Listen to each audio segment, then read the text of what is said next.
Break के बाद पहाड़ समाचार में आपका स्वागत है। 9 नवंबर को उत्तराखंड स्थापना के 20 साल पूरे हो जाएंगे। इसी सिलसिले में सीएम त्रिवेंद्र रावत ने न्यूज स्टेट से खास बातचीत करते हुए प्रदेश के अब तक के विकास, शिक्षा, स्वास्थ्य सेवाओं, रोजगार, गैरसैंण, कुंभ के आयोजन को लेकर खुलकर बात की।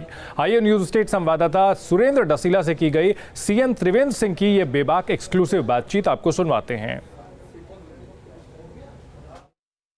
9 नवंबर सन 2000 को उत्तराखंड राज्य की स्थापना हुई और उत्तराखंड राज्य की स्थापना के साथ ही लोगों ने एक सपना देखा कि पहाड़ का राज्य किस तरह से विकसित होगा। इन 20 सालों में आज जब हम 20 साल पूरे कर रहे हैं तो इस पर चर्चा के लिए प्रदेश के मुख्यमंत्री त्रिवेंद्र सिंह रावत जी मेरे साथ हैं। सर, 20 साल का उत्तराखंड होने जा रहा है। बहुत सारे सपने आपने भी देखे, आंदोलनकारियों ने भी देखे, राज्य के लोगों ने भी देखे। इन 20 सालों पर अगर बात करें तो कैसे देखते हैं आप इस 20 साल के उत्तराखंड के सफर को? देखिए, 20 साल के उत्तराखंड को अगर हम देखें तो राज्य में तीव्र गति से विकास हुआ है। जन आकांक्षाएं बहुत अधिक हो सकती हैं, होनी भी चाहिए, और विकास एक सतत प्रक्रिया है। विकास में लगातार नए नए आयाम जुड़ते चले जाते हैं और इसलिए हम ये कहें कि इन 20 वर्षों में राज्य ने चाहे आर्थिक दृष्टि से हो, अवस्थापना सुविधाओं की दृष्टि से हो, हेल्थ की दृष्टि से हो, शिक्षा की दृष्टि से हो, राज्य ने बहुत कुछ विकास किया है। अभी काफी कुछ बाकी है, लेकिन बहुत कुछ पाया है राज्य ने, ये हम कह सकते हैं। सर, 20 सालों की जब बात करते हैं तो आप हमेशा सभी पार्टियों को श्रेय देते हैं। ऐसा बहुत कम होता है कि जब सरकार विपक्ष या पुरानी पार्टियों की बात करती है, लेकिन आपने हमेशा कहा है कि सभी ने प्रयास किए हैं। इन 3.25 सालों में सरकार के ऐसे वो काम आपको कौन से लगते हैं जो भविष्य के उत्तराखंड की नींव रखते हैं? देखिए, सबसे बड़ी जो 3 आवश्यकताएं होती हैं, शिक्षा, स्वास्थ्य और रोजगार। शिक्षा की दृष्टि से हमने एक बड़ा परिवर्तन किया कि आज एनसीईआरटी की पुस्तकें सारे राज्य में लग रही हैं। स्वास्थ्य के क्षेत्र में अटल आयुष्मान उत्तराखंड जैसी योजना, जो देश की पहली योजना है जिसमें राज्य के प्रत्येक परिवार को 5 लाख रुपया सालाना ये हेल्थ कवरेज देने का काम राज्य सरकार ने किया है। 2 लाख से अधिक लोगों ने अभी तक इसमें फायदा लिया है और लगभग 206 करोड़ के करीब इन 1.5-2 सालों में इस योजना पर हमने व्यय किया है। अभी तक राज्य में जो हमारे लगभग 250 करीब अस्पताल हैं, उनमें ही अटल आयुष्मान योजना के अंतर्गत उपचार किया जाता था।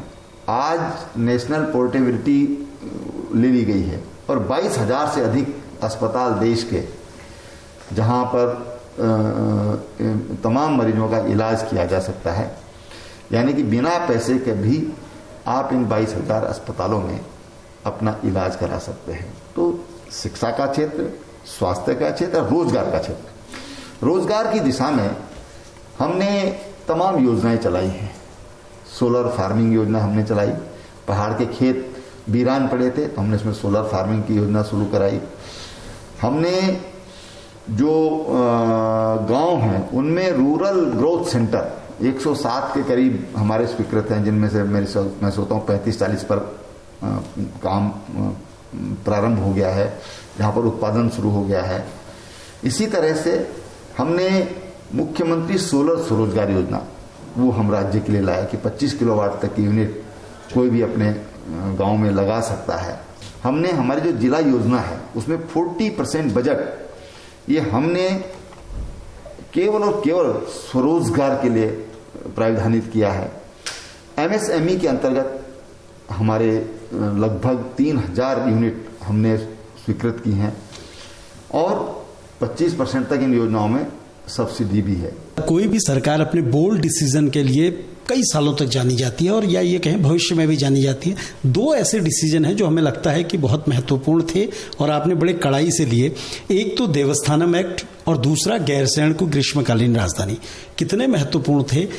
देवस्थानम एक्ट की अगर बात करूं तो आपके सत्ता पक्ष के लोगों ने भी ये कहा होगा कि इस पर दोबारा विचार किया जाए। कैसे ये सारी रणनीति बनी और भविष्य के लिए कैसे देखते हैं? देखिए, सत्ता पक्ष के लोगों ने दोबारा विचार करने की बात तो कभी नहीं आई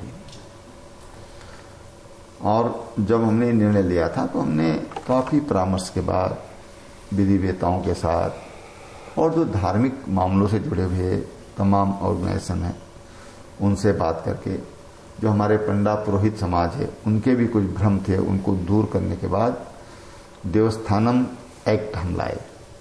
इसी तरह से ग्रीष्मकालीन राजधानी गैरसैंण है। ग्रीष्मकालीन राजधानी लोग चाहते थे, वो भी एक भावनात्मक भी इशू है और पहाड़ की पीड़ा को समझने वाला भी नाम है, क्योंकि उत्तराखंड राज्य का जो निर्माण हुआ है वो एक पर्वतीय प्रदेश के रूप में हुआ है। ये कभी भी किसी को इसमें कोई संशय नहीं रहना चाहिए कि उत्तराखंड एक पर्वतीय प्रदेश के रूप में इस राज्य की स्थापना हुई। आज देश में अगर या दुनिया में लोग जानते तो उत्तराखंड को एक हिल स्टेट के रूप में जानते हैं। हिल स्टेट का मतलब हमारे जो दूरस्थ क्षेत्र है वहां तक विकास पहुंचाना। सर, समय कम है लेकिन मैं आखिर में आपसे पूछना चाहूंगा, हमारा बड़ा आयोजन है अगले साल कुंभ का और कोविड की महामारी के बीच में हम हैं, इन दोनों को जोड़ते हुए आप कैसे देख रहे हैं और कितनी हमारी तैयारी है? देखिए, कुंभ की तैयारी पूरी, हमारी तैयारियां पूरी हैं, लेकिन कुंभ कैसा होगा, नियंत्रित होगा या हम असंख्य लोगों को वहां पर आमंत्रित करेंगे, ये निर्णय कोविड की हालातों को देखते हुए लिया जाएगा। सर, अंत में राज्य स्थापना को लेकर प्रदेशवासियों को क्या कहें? देखिए, मैं प्रदेशवासियों को बहुत बधाई देता हूँ, बहुत शुभकामनाएं देता हूँ और हम सब लोग प्रदेश के विकास के लिए संकल्पबद्ध हों। ये राज्य हमने बनाया है, इस राज्यवासियों ने इसके लिए अनेक बलिदान दिए हैं, तमाम तरह के कष्ट सहे हैं। हम उनको याद करें और आगे बढ़ने का संकल्प लें। मुख्यमंत्री जी के मुताबिक 20 साल के उत्तराखंड में सभी का प्रयास है और उत्तराखंड लगातार आगे की ओर बढ़ रहा है। सरकार प्रयासरत है और सभी की ये कोशिश है कि उत्तराखंड ऐसे ही प्रगति करे और उत्तराखंड तरक्की के मार्ग पर लगातार चलते रहे। वीडियो जर्नलिस्ट सोनी कुमार के साथ सुरेंद्र डसीला, न्यूज स्टेट, देहरादून।